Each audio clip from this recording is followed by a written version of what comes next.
Welcome to Soulful Jewish Living, Mindful Practices for Every Day, with me, Josh Feigelson. I'm grateful you're here, and I hope you benefit from our time together. Gibson swings and a fly ball to deep right field. This is going to be a home run. Unbelievable! A home run for Gibson. And the Dodgers have won the game 5-4. I don't believe what I just saw.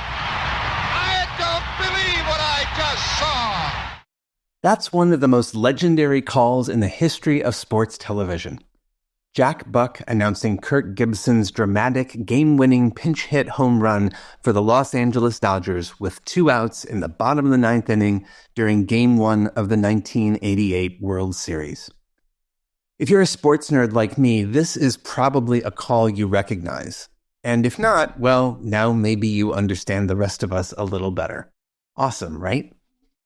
The reason I wanted to play that clip is because of the phrase Jack Buck says twice. I don't believe what I just saw. Buck, like the rest of America, couldn't believe that Kirk Gibson did what he did. While Gibby had an MVP season that year, he hadn't played in the game until then because of injuries to his knees. And on the pitch before the homer, he had a horrible swing. Then, lo and behold, seemingly out of nowhere, he sends the next pitch over the right field wall to bring down the house. Legendary. And unbelievable. I can't believe what I just saw. But what is Jack Buck really saying when he says that? In that moment, Buck was a witness to history, as was anyone else watching the game. And thinking about those words, believing or not believing what we see or experience, it's kind of the essence of witnessing. Is this for real? Is it true? As unlikely as it seems, yes, it's true. I saw it with my own eyes. I heard it with my own ears. I experienced it myself. I was there. So, why are we talking about witnessing? Because this is the second episode of our mini-series on Shabbat rituals. Last week, we talked about how we enter Shabbat, with lighting Shabbat candles, and today we're going to talk about the next major ritual of Friday night, the Shabbat evening Kiddush, the special prayer we say while holding and then drinking a cup of wine or grape juice. And a big part of what Kiddush is all about is being a witness and testifying, as it were. The text of the Friday night Kiddush itself is made up of 2 paragraphs.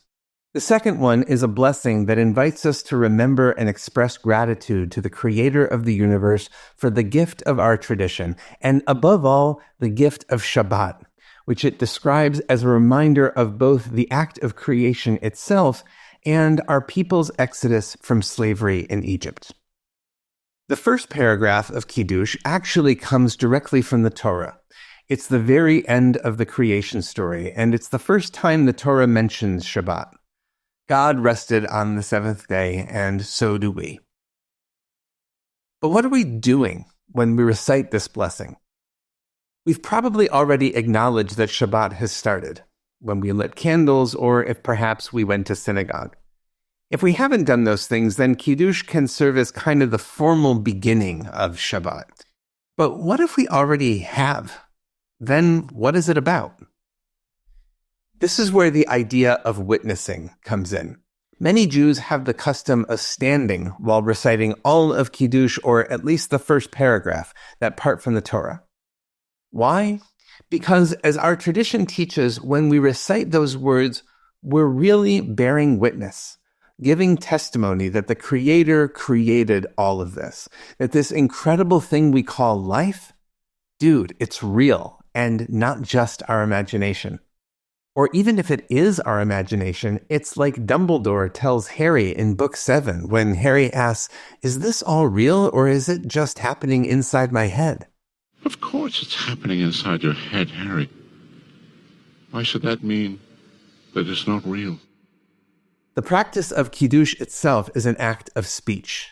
Just as in Jewish tradition, God created the universe through words, we're creating Shabbat with words too. And so I'd encourage you to spend some time with those words, which you can find just by Googling Friday Night Kiddush. Read them more as poetry than prose, and see what they evoke for you. In addition, when you say Kiddush on Friday night, here's a practice from my friend and colleague at the Institute for Jewish Spirituality, Rabbi Mark Margolius. Before you even pour your wine or grape juice, just gaze at the empty cup for a moment. Take a breath. Imagine that cup being filled up with blessings in your life. And try to bring to mind 3 blessings from the past week for which you're grateful. And just remember, they don't need to be new things week after week. Some blessings are worth remembering all the time. As you slowly fill the cup, imagine that you're pouring in those blessings. Now, if it's something you can do, take the cup in your right hand, but hold it in a special way, different from how you might normally hold a cup. Try holding it not with your fingertips, but with your palm underneath, supporting it. In Jewish mysticism, the right side is associated with chesed, loving connection. So see if you can channel that, and maybe bring to mind a kavanah, an intention that all your actions and words spring from a place of innate love and desire to express that loving connection inside. As you're doing that, take your left hand to steady the cup. In the Jewish mystical tradition, the left side is associated with gvura, setting limits, the complement to chesed. As you use that left hand to provide balance to the cup, make a kavanah, an intention to use whatever strength and power we have in service of loving words and actions. Take a breath. Perhaps close your eyes. Be present with this moment of testimony. And now, according to your custom, recite the Kiddush and testify to the reality of all these blessings, even perhaps in the midst of real challenges, of this life in this world that we're privileged to live. Even if this week was hard, Shabbat arrives as a shelter in the storm, a time when we can tap into the deeper truths and rhythms, a moment when we can believe what we've just experienced. Shabbat Shalom.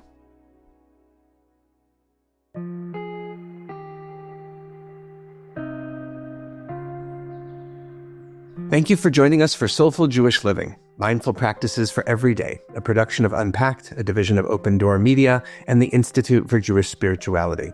This episode is sponsored by Jonathan and Corey Califer and the Somerset Patriots, the Bridgewater, New Jersey-based AA affiliate of the New York Yankees. If you like this show, subscribe, give us 5 stars, and write us a review on Apple Podcasts. Check out Jewish Unpacked for everything Unpacked related, and subscribe to our other podcasts, and check out the Institute for Jewish Spirituality. Most importantly, be in touch about what you heard today, what you'd like to hear more about, or to dedicate an episode. Write to me at josh@jewishunpacked.com. This episode was hosted by me, Rabbi Josh Feigelson. Audio was edited by Rob Pera, and were produced by Rivki Stern. Thanks for joining us.